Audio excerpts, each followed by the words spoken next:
എല്ലാവർക്കും നമസ്കാരം. നമ്മുടെ പുതിയൊരു അധ്യായത്തിലേക്ക് ഏവർക്കും സ്വാഗതം.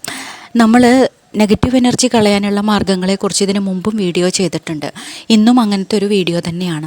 നമ്മുടെ വീട്ടിലെ നെഗറ്റീവ് എനർജി ഉള്ളപ്പോഴാണ് തീർച്ചയായിട്ടും നമുക്ക് അറിയാം വീട്ടിലുള്ള ആളുകൾ തമ്മിൽ അങ്ങോട്ടും ഇങ്ങോട്ടും വഴക്കും വക്കാണോ ഉണ്ടാവുക, അതുപോലെ തന്നെ കാര്യങ്ങളൊന്നും ശരിയായിട്ട് നടക്കാതിരിക്കുക, തടസ്സങ്ങൾ എപ്പോഴും ഉണ്ടാവുക, രോഗങ്ങൾ ഉണ്ടാവുക, കടങ്ങൾ ഉണ്ടാവുക, പണത്തിന് ബുദ്ധിമുട്ടുണ്ടാവുക, ദാരിദ്ര്യം ഉണ്ടാവുക, ഇങ്ങനെ നിരവധിയായിട്ടുള്ള പ്രശ്നങ്ങൾ നമുക്ക് എപ്പോഴും നമ്മൾ അനുഭവിച്ചുകൊണ്ടേയിരിക്കും. ഇതിൻ്റെയൊക്കെ കാരണം നമ്മുടെ വീട്ടിൻ്റെ അകത്തുള്ള ഈ നെഗറ്റീവ് എനർജി തന്നെയാണ്. അപ്പോൾ അതിനെയൊക്കെ മറികടക്കാനായിട്ട് വളരെ ലളിതമായിട്ടുള്ളൊരു കാര്യം നമുക്ക് ചെയ്യാവുന്നതേ ഉള്ളൂ. ഈ ഒരു കാര്യത്തിന് വേണ്ടി നമുക്ക് ആകെ വേണ്ടത് ഒരു ചെറുനാരങ്ങ മാത്രമാണ്. ഈ ഒരു ചെറുനാരങ്ങ രണ്ടായിട്ട് മുറിച്ച് ഒരു പൊളിയിൽ മഞ്ഞളും തേക്കുക, മറ്റേ പൊളിയിൽ കുങ്കുമവും തേക്കുക. എന്നിട്ട് നമ്മുടെ പ്രധാന വാതിലുണ്ടല്ലോ, മെയിൻ ഡോറിൻ്റെ വലത് ഭാഗത്ത്, അതായത് നമ്മൾ പുറത്തേക്ക് നോക്കുമ്പോൾ നമ്മുടെ വലത് ഭാഗത്ത് വാതിലിൻ്റെ കട്ടില ഭാഗത്ത് താഴെയായിട്ട് മഞ്ഞൾ തേച്ച നാരങ്ങ മുറിയും ഇടത് ഭാഗത്ത് കുങ്കുമം തേച്ച നാരങ്ങ മുറിയും വയ്ക്കുക. ഇങ്ങനെയൊന്ന് ചെയ്ത് നോക്കൂ. നമ്മുടെ വീട്ടിലെ എല്ലാവിധ ദുഷ്ടശക്തികളും മാറിപ്പോയിക്കോളും. നമ്മുടെ നാട്ടിലൊരു പക്ഷേ ഇത് അത്രമാത്രം എല്ലാവരും ചെയ്യുന്നൊരു കാര്യം അല്ല.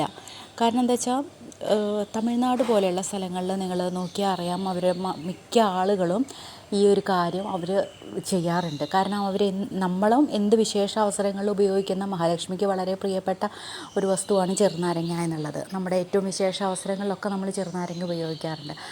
കുറച്ചും കൂടി കൂടുതലായിട്ട് മറ്റുള്ള സ്ഥലങ്ങളിലെ ആളുകൾ ഈ നാരങ്ങ വെച്ചിട്ടുള്ള ഇതുപോലെയുള്ള ഈ നെഗറ്റീവ് എനർജിയെ കളയുന്ന തരത്തിലുള്ള ഈ ക്രിയകളൊക്കെ അവർ നിരന്തരം ചെയ്യാറുണ്ട്.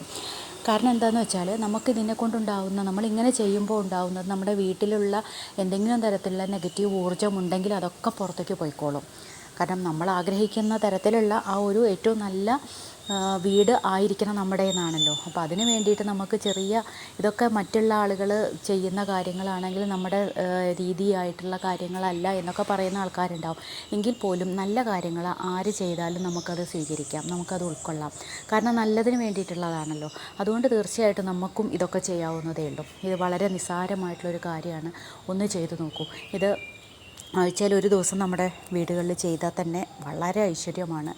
കാരണം നമുക്ക് എപ്പോഴും നമ്മൾ ഉപയോഗിക്കുന്ന നമ്മുടെ മോതിരമാവട്ടെ, കഴുത്തിലിടുന്ന രുദ്രാക്ഷമാവട്ടെ, ഇതൊക്കെ നമ്മൾ വീണ്ടും എനർജൈസ് ചെയ്യാറുണ്ട് അല്ലേ. എണ്ണയിൽ മുക്കിയിട്ട്, പാലിൽ മുക്കിയിട്ട്, അതുപോലെ നല്ല വെള്ളത്തിൽ മുക്കിയിട്ടൊക്കെ എനർജൈസ് ചെയ്യാറുണ്ട്. അതുപോലെ തന്നെ നമ്മുടെ വീടും അങ്ങനെ ചെയ്യേണ്ടത് ആവശ്യമാണ്. അപ്പോൾ ഈ ഒരു കാര്യം ഒന്ന് ചെയ്തു നോക്കൂ. എല്ലാ വിധത്തിലുള്ള ഐശ്വര്യങ്ങളും നമ്മുടെ കുടുംബത്തിനുണ്ടാവും. എല്ലാവർക്കും നന്ദി, നമസ്കാരം.